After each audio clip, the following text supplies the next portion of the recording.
الحمد لله نحمده ونستعينه ونستغفره ونؤمن به ونتوكل عليه ونعوذ بالله من شرور أنفسنا ومن سيئات أعمالنا من يهده الله فلا مضل له ومن يضلل فلا هادي له وأشهد أن لا إله إلا الله وحده لا شريك له وأشهد أن سيدنا ومولانا محمدا عبده ورسوله أما بعد فأعوذ بالله من الشيطان الرجيم بسم الله الرحمن الرحيم خذ من أموالهم صدقة تطهرهم وتزكيهم بها وصل عليهم إن صلاتك سكن لهم والله سميع عليم وقال تعالى وما لكم ألا تنفقوا في سبيل الله ولله ميراث السماوات والأرض وقال تعالى ولا يحسبن الذين يبخلون بما آتاهم الله من فضله هو خيرا لهم بل هو شر لهم سيطوقون ما بخلوا به يوم القيامة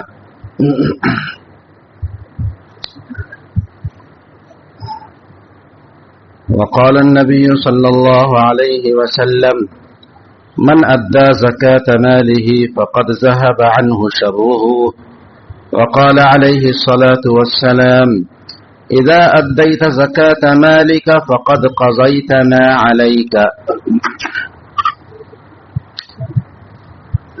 أو كما قال عليه الصلاة والسلام صدق الله مولانا العظيم وصدق رسوله النبي الكريم ونحن على ذلك لمن الشاهدين والشاكرين الحمد لله رب العالمين رب اشرح لي صدري ويسر لي أمري واحلل عقدة من لساني يفقه قولي رب اشرح لي صدري ويسر لي أمري واحلل عقدة من لساني يفقه قولي رب اشرح لي صدري ويسر لي أمري واحلل عقدة من لساني يفقه قولي رمضان المبارک کی بابرکت گھڑیاں ہیں اور ہم سب محض اللہ کی توفیق سے روزے سے ہیں۔ روزہ ایک ایسی عبادت ہے کہ جس میں ریا نہیں ہے، دکھاوا نہیں ہے، اور جتنے بھی ہم طاعات کرتے ہیں، نیک کام کرتے ہیں، اس کا بدلہ تو اللہ تبارک و تعالی فرشتوں کے ذریعے سے دلوائیں گے، لیکن ایک روزہ ایسا عمل ہے کہ جس کا بدلہ اللہ خود عطا فرمائیں گے۔ حدیث میں آتا ہے کہ ابن آدم کے ہر عمل کا ثواب 10 گنا لکھا جاتا ہے اور 10 گنا سے 700 گنا تک بھی لکھا جاتا ہے، اور انسان کے اپنے دل کی کیفیت کے حساب سے اور جیسا اخلاص ہوگا اور دل کی کیفیت جیسی ہوگی اس کے حساب سے اللہ تبارک و تعالی اس میں کتنا اضافہ فرمائیں گے یہ کہنا مشکل ہے، یہ صرف اللہ کے علم میں ہے۔ لیکن ایک اصول بیان کیا ہے کہ ایک نیکی پر 10 نیکیاں ملیں گی اور پھر وہ 700 گنا تک بھی جا سکتی ہیں، اور زیادہ کتنی ہوں گی اس کا صرف اللہ ہی کو علم ہے۔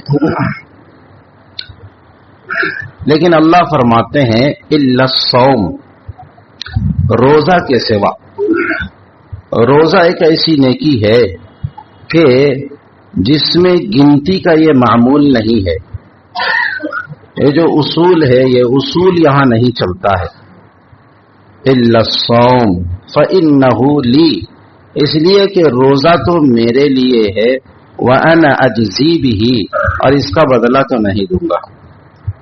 روزہ میرے لیے ہے، اللہ اس کی گارنٹی دے رہے ہیں کہ بندے نے روزہ رکھا ہے تو میرے لیے ہی رکھا ہے، اس لیے کہ اس میں شبہ ہو ہی نہیں سکتا۔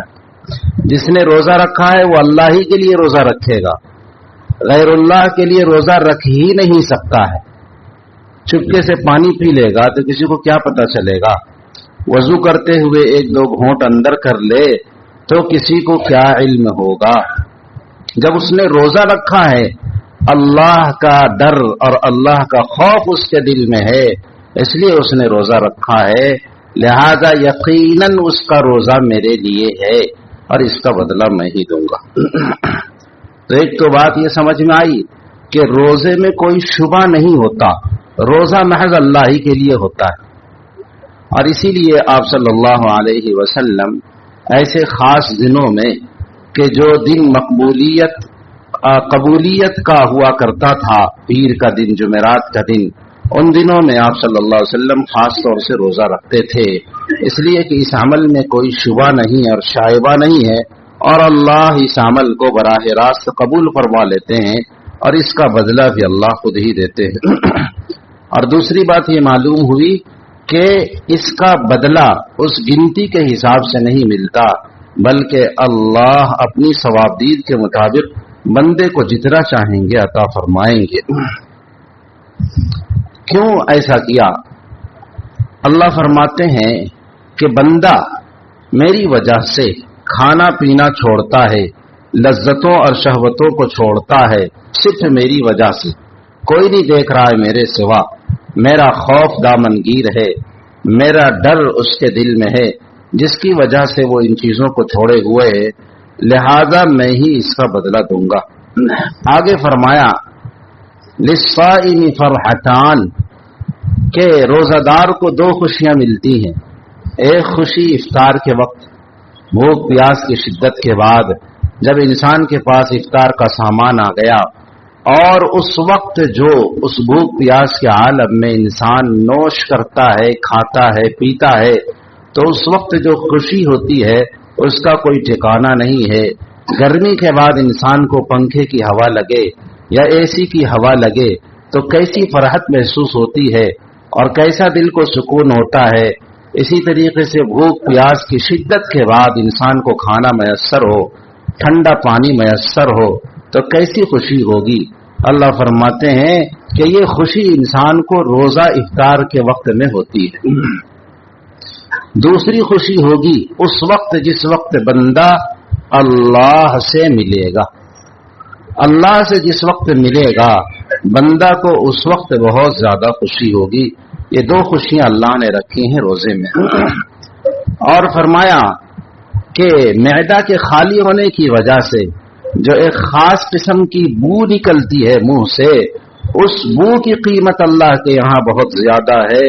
وَلَخَلُوفُ فَمِ الصَّائِمِ أَطْيَبُ عِندَ اللَّهِ مِنْ رِيحِ الْمِسْكِ، مشک کی خوشبو سے بھی زیادہ اللہ کے یہاں اس بو کی قیمت ہے، اور وہ بو پسندیدہ اور محبوب ہے۔ اور فرمایا وَالصِّيَامُ جُنَّةٌ، روزہ ایک ایسی چیز ہے جو ڈھال ہے، گناہوں سے بچاؤ کا سامان ہے۔ جب اس نے روزہ رکھا ہوا ہے تو آدمی کو خیال ہوتا ہے کہ میں روزے سے ہوں، لہذا زیادہ باتیں نہ کریں، میں روزے سے ہوں، لہذا میرے اعضاء اور جوارے سے کسی گناہ کا صدور نہ ہو، اس کا خیال رہتا ہے، اس کا پاس رہتا ہے۔ تو روزہ اس کی وجہ سے انسان گناہوں سے بچ جاتا ہے۔ دوسرے جہنم سے بھی یہ ڈھال ہے، جہنم سے بچاؤ کا بھی سامان ہے، تو گناہوں سے بچاؤ کا بھی سامان ہے اور جہنم سے بچاؤ کا بھی سامان ہے۔ لہذا جو شخص تم میں سے روزہ دار ہو اسے چاہیے کہ فسق و فجور کا کوئی عمل نہ کرے، اپنے کسی عمل سے اس کا ثبوت نہ دے کہ وہ اللہ کی نافرمانی کر رہا ہے، کسی طرح کے لایعنی کام میں وہ شخص مشغول نہ ہو، اور خواہ مخواہ کا شور نہ مچائے، جھگڑے نہیں، لڑے نہیں، حتیٰ کہ اگر کوئی شخص اسے گالی دے یا برا بھلا کہے یا اس کے خلاف باتیں کرے تو یہ کہہ دینا چاہیے انی امرؤ صائم، کہ بھائی میں تو روزے سے ہوں، میں تمہاری بات کا جواب نہیں دیتا، میں تو روزے سے ہوں۔ اس پابندی کے ساتھ جو شخص ایک مہینہ گزارے گا، اللہ تبارک و تعالی اس کے دل میں تقوی کی صفت پیدا فرما دیں گے۔ جس کو قرآن نے کہا لعلکم تتقون، تاکہ تم تقوی حاصل کرو۔ تو اتنا عظیم عمل اور اتنی عظیم عبادت اللہ نے ہمیں اور آپ کو دی ہے، اس پر اللہ کا شکر ادا کرنا چاہیے اور اس کی قدردانی کرنی چاہیے۔ اور اللہ کا شکر ہے کہ مسلمان اس کی قدردانی کرتے ہیں۔ اکثر لوگ روزہ رکھتے ہیں، کچھ لوگ نہیں رکھتے، تو شاید ہم یہ سمجھتے ہیں کہ وہ معذور ہے۔ ایسا ہی ہوگا کہ معذور ہوں گے، وہ یہ شریعت کے اعتبار سے ان کو چھوٹ ملی ہوئی ہوگی، کسی عذر کی وجہ سے بیمار ہوں گے مثلا، یا ڈاکٹر نے ان کو سخت طریقے سے منع کر دیا ہوگا، لیکن پھر بھی دیکھتے ہیں کہ ہوٹل میں بیٹھ کے گوشت کھا رہے ہیں وہ، نہیں اب کس طرح کے بیمار ہیں وہ۔ اور میں ایک بات اور کہوں آپ سے، مسافر پر روزہ نہیں ہے، رکھ لے تو اچھی بات، لیکن سفر سے اگر وہ گھر لوٹ آئے اور ابھی روزے کا وقت باقی ہے، دوپہر کے وقت وہ لوٹ آئے اور ابھی روزے کا وقت باقی ہے، سفر کے دوران اس نے کھا پی لیا، روزہ نہیں رکھا اس نے، اب جب گھر لوٹ آیا ہے تو شریعت کا حکم یہ ہے کہ روزے کے احترام میں اب وہ کچھ کھا پی نہیں سکتا ہے، دوپہر سے لے کر کے شام تک اس کو روزے داروں کی مشابہت اختیار کرنی ہے۔ ایک خاتون ہے جس نے روزہ رکھا، درمیان میں اس کا روزہ ساقط ہو گیا شرعی عذر کی وجہ سے، جو خواتین کو شرعی عذر ہوتا ہے، اس عذر کی وجہ سے دن کے 12 بجے 1 بجے اس کا روزہ ساقط ہو گیا، اس کے لیے بھی حکم یہ ہے کہ تم روزے کا احترام کرتے ہوئے کچھ کھاؤ پیو نہیں، کچھ کھاؤ پیو نہیں۔ اب آپ بتائیے کہ اس روزے کا احترام یہ ہے، اس دن کا احترام یہ ہے، اس مہینے کا احترام یہ ہے۔ روزہ دار کے سامنے کھانا پینا نہیں چاہیے، وہ روزے دار کا احترام ہے۔ تو جنہوں نے ہوٹل کھول رکھا ہے، پردہ لگا لگا کر کے مسلمانوں کو کھلا رہے ہیں، دعوت دے رہے ہیں، بتائیے ان کا جرم کتنا خطرناک، کتنا خطرناک۔ ایک عمل ہوتا ہے کہ انسان نجی طور پر کرتا ہے، اور ایک گناہ ہوتا ہے کہ انسان اس گناہ کا داعی ہوتا ہے۔ یہ بہت خطرناک ہے، یہ اجتماعی جرم ہے جو ہمارے یہاں ہو رہا ہے، کوئی بھی ہو، کوئی بھی ہو۔ اس لیے اللہ کا خوف کرنا چاہیے ہوٹل والوں کو، اللہ کا خوف کرنا چاہیے، اور کھانے والے بے غیرتوں کو بھی اللہ کا خوف کرنا چاہیے کہ وہ اتنے بے غیرت ہیں کہ گھس گھس کر کے کھاتے ہیں۔ اللہ کے بندو تھوڑی سی شرم کر لیتے، تھوڑی سی حیا کر لیتے، کہیں اور چلے جاتے، مسلمانوں کے محلے سے دور ہو جاتے، کم از کم شرم سے دور ہو جاتے، تو کل اللہ کو یہ کہہ سکتے تھے کہ اللہ کم از کم میں نے شرم تو کیا تھا نا کہ مسلمانوں کے محلے میں یہ گندگی نہیں کرتا تھا، مسلمانوں کے محلے میں نے کم از کم روزے داروں کا احترام کیا تھا، گناہ کرتا تھا تو چھپ کے کرتا تھا، تم تو علانیہ گناہ کر رہے ہو، یہ جرم ہے۔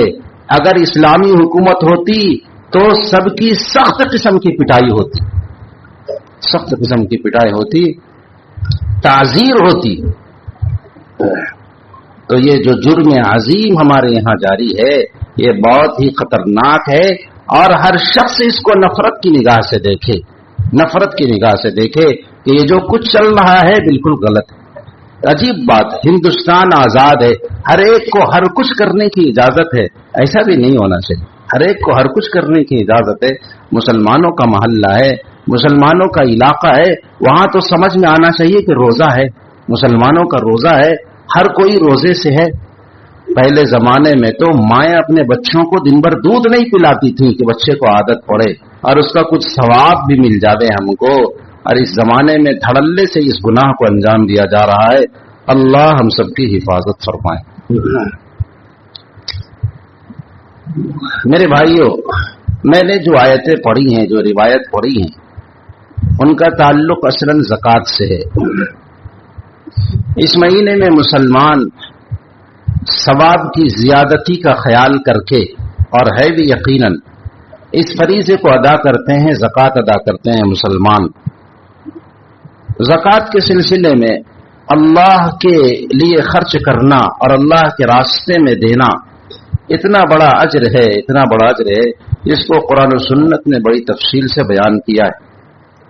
اور نہ دینے پر اللہ تبارک و تعالیٰ کے یہاں سخت وعید بیان کی گئی ہے قرآن کریم میں کہ جو لوگ والذین یکنزون الذهب والفضة، کہ جو لوگ سونا چاندی کو کنز اور خزانہ بنا کر کے رکھتے ہیں، اندر رکھتے ہیں اسے اور مال دفینہ بنا کر کے رکھتے ہیں، تو کل قیامت کے دن اس سونا چاندی سے ان کے جسموں کو داغا جائے گا، ان کی پیشانی کو داغا جائے گا، ان کے پہلوؤں کو داغا جائے گا، ان کی پیٹھ کو داغا جائے گا، حتیٰ کہ قرآن میں ہے کہ اس مال کا سانپ بنا کر کے اس کے گلے میں ڈال دیا جائے گا، اور وہ سانپ اتنا خطرناک ہوگا کہ ایسا یوں ڈسے گا اور اس کے جبڑے کو پکڑ لے گا کہ میں تمہارا مال ہوں جسے تم دفینہ بنا کر کے اور کنز بنا کر کے اور ایک خزانہ بنا کر کے تم رکھا کرتے تھے، اور تم اللہ کے راستے میں خرچ نہیں کرتے تھے، تم بخل کیا کرتے تھے۔ جس نے زکوٰۃ ادا کی وہ بخیل شمار نہیں ہوتا، شریعت کی نظر میں وہ شخص بخیل نہیں ہے جو گن کر کے زکوٰۃ ادا کرتا ہے اور ویسا ہی جو نکال دیتا ہے۔ اور اکثر لوگ یہ کہتے ہیں کہ میں نے تو زیادہ نکال دیا، تو ان کے بارے میں یقین سے کہتا ہوں کہ وہ زکوٰۃ ادا نہیں کرتے ہیں، وہ بچانے کے لیے اپنے آپ کو عذر بیان کرتے ہیں اور یہ کہتے ہیں کہ میرا تو جتنا ہو رہا تھا اس سے زیادہ میں نے نکال دیا، حساب نہیں کیا اس نے، میں نے تو بہت زیادہ نکال دیا۔ ایسا نہیں ہے، تم نے حساب ہی نہیں کیا، تو بے حساب کے کوئی اعتبار نہیں ہے۔ نماز میں انسان نیت نہ کرے تو نماز ہوگی؟ بھائی بغیر وضو کے نماز ہو جاتی ہے کیا؟ ٹھیک اسی طریقے سے زکوٰۃ کو آدمی کو چاہیے کہ حساب کر کے نکالنے کی کوشش کرے۔ اللہ کے نبی صلی اللہ علیہ وسلم کی حدیث ہے، جس نے اپنے مال کی زکوٰۃ ادا کی تو اس نے مال سے شر کو دور کر دیا، مال کے اندر جو خرابی تھی، جو مصیبت آنے والی تھی، وہ مصیبت اس سے ٹل گئی اور دور ہو گئی۔ اللہ کے نبی نے فرمایا جب تو نے اپنے مال کی زکوٰۃ ادا کی تو تجھ پر جو کچھ لازم تھا اس کو تو نے ادا کر دیا، تجھ پر جو کچھ لازم تھا مال کا حق، اللہ کا حق، اس کو تم نے ادا کر دیا۔ اللہ کے نبی نے فرمایا جو شخص زکوٰۃ ادا نہیں کرتا کل قیامت کے دن مسر لہ یوم القیامت شجاعا اقرعا، ایک گنجا سانپ بنا دیا جائے گا اور گنجا سانپ بنا کر کے اس کی گردن میں ڈال دیا جائے گا اور اس کے جبڑے کو پکڑ کر کے ڈستا رہے گا۔ اللہ کے نبی نے فرمایا حسنوا اموالکم بالزکاۃ، دیکھو اپنے مال کی حفاظت کرو زکوٰۃ ادا کر کے، زکوٰۃ کی ادائیگی کے ذریعے سے اپنے مال کی حفاظت کرو، وداووا مرضاکم بالصدقہ، اور صدقہ ادا کر کے، صدقہ خیرات کر کے اپنے مریضوں کا علاج کرو، اپنے مریضوں کا علاج کرو، واستقبلوا امواج البلاء بالدعاء والتضرع، اور دعا کے ذریعے سے، گریہ وزاری کے ذریعے سے، اللہ سے رجوع کر کے، اللہ کی طرف انابت کے ذریعے سے، رو دھو کر کے دعاؤں کے ذریعے سے تم بلاؤں اور مصیبتوں سے اپنے آپ کو بچانے کی کوشش کرو۔ معلوم ہوا کہ مال کی حفاظت زکوٰۃ کے ادا کرنے سے ہے، اور بیمار کا علاج اللہ نے رکھا ہے کہ آدمی علاج معالجے کے ساتھ ساتھ صدقہ خیرات بھی کرتا رہے، کہ صدقات کے ذریعے سے آدمی بیماروں کے لیے علاج کی کوشش کر سکتا ہے، اور یہ بھی معلوم ہوا کہ آدمی دعا کے ذریعے سے اور اللہ سے مانگ کر کے بلاؤں اور مصیبتوں کو ٹال سکتا ہے، دور کر سکتا ہے۔ اللہ کے نبی نے فرمایا ما منع قوم الزکاة الا ابتلاهم اللہ بالسنین، جو قوم زکوٰۃ کو روک لیتی ہے اللہ انہیں قحط میں مبتلا کر دیتے ہیں۔ قحط، بارش نہیں ہوتی، زمین سے غلہ نہیں نکلتا، قحط سالی ہو جاتی ہے، اس میں اللہ تبارک و تعالی اسے مبتلا فرما دیتے ہیں۔ اور میرے بھائیوں، جو شخص زکوٰۃ ادا کرتا ہے اس کی بڑی فضیلت ہے۔ اللہ کے نبی نے فرمایا